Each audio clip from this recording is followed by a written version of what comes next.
Bacana. Quando você fez o livro, é óbvio que a sua intenção, você já disse isso várias vezes, foi de colocar os pingos nos is, colocar exatamente a história do seu pai. Mas o seu livro, além de falar da história do seu pai, ele fala da história, outros nomes históricos do jiu-jitsu, enfim, nomes até que muita gente não conhecia a verdadeira importância, como o próprio Jorge Gracie, enfim.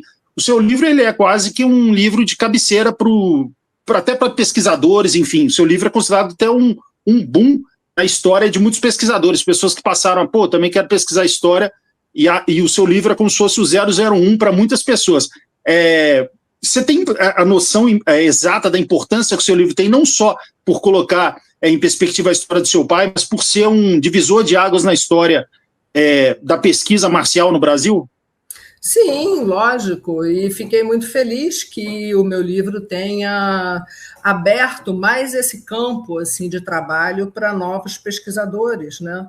Eu acho que, assim como o jiu-jitsu e a minha família abriram o mercado para vários segmentos, assim, do kimono, de programa de televisão, de tatame, todo um mercado paralelo, né, ao jiu-jitsu que se agregou e se expandiu de uma maneira incrível. Eu acho que o meu livro abriu também para que outras pessoas e pesquisadores dessem continuidade à pesquisa, né? Trazendo, aprofundando a história de personagens que acabaram assim ficando secundários por conta da biografia ser do meu pai. Então eles foram citados, mas a história não era sobre eles, né? Nem propriamente os irmãos do meu pai. O que eu considero que o meu livro seja também uma biografia do tio Hélio, por conta do tio Hélio ter sido o parceiro do meu pai, né? O irmão que ficou e construiu também a história junto com ele. Então, participou de todas as fases, né? Até o final, até o meu pai falecer. Então, eu considero também esse livro uma biografia do tio Hélio. Agora, é óbvio que muitos também, assim, o que eu percebi desses pesquisadores, alguns que se dizem historiadores, que assim, eles dá mais publicidade falar mal da minha família do que falar,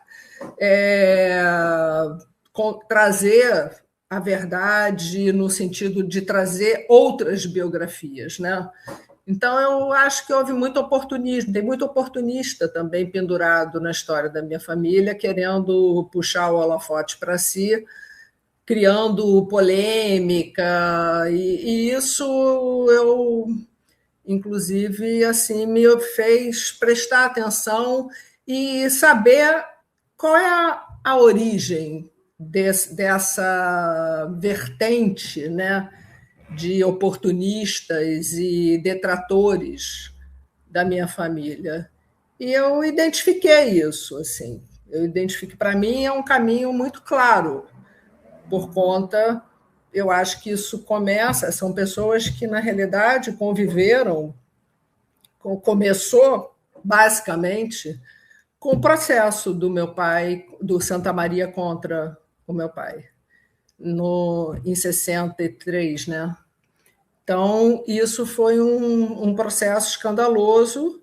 O Santa Maria reverteu, ficou com ódio do meu pai e fez a cabeça. E a fala e o discurso dele foi muito nefasto no sentido de desconstruir tudo que o meu pai, toda a história que ele próprio participou e também teve uma contribuição importante, né?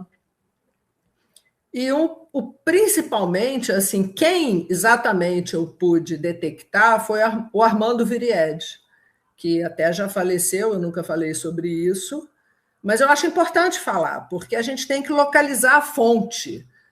É fundamental para um pesquisador, para um historiador ou para qualquer um saber qual é a origem, qual é a fonte dessa informação. E eu entrevistei o Armando e foi talvez a entrevista mais difícil para mim, porque eu achava que ele foi professor da academia na década de 50, Eu achava que ele foi aluno do meu pai, ele foi, sabe, cria da família, ele era de Teresópolis, e eu achava que ele era um aliado, que ele era uma pessoa totalmente, um discípulo, de fato, né? E na entrevista, ele começou a narrativa dele ser a cópia do depoimento do Santa Maria no processo. E ele me disse que o Santa Maria chamou para ser testemunha, e ele não foi, mas ele não foi por medo, porque o discurso e a visão que ele próprio adquiriu a respeito do meu pai e de todo mundo, tio Hélio, da minha mãe, de toda a história da família, foi a versão do Santa Maria.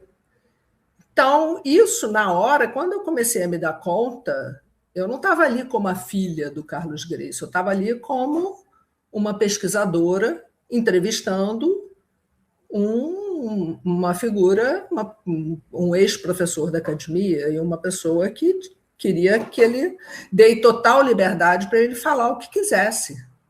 Eu me silenciei e deixei ele falar o que ele quisesse. Eu não contestei, não debati, porque quando se faz uma pesquisa, a pesquisa não é um debate. A pesquisa é você fazer perguntas e deixar a pessoa livre para responder o que ela quiser. Se ela mentir, essa mentira vai ser avaliada dentro de outros depoimentos, confrontando vários depoimentos para se chegar ao mais próximo da verdade. Então, para mim, foi muito difícil ouvir o Armando assim.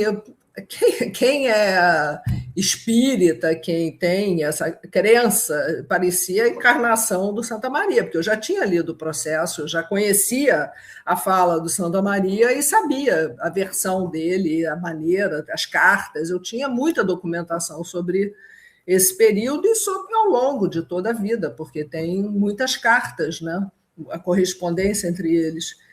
E foi difícil, eu saí da entrevista com a cabeça assim, eu falei, gente, o que é isso, né? Quem é essa pessoa? O que ela quer com isso?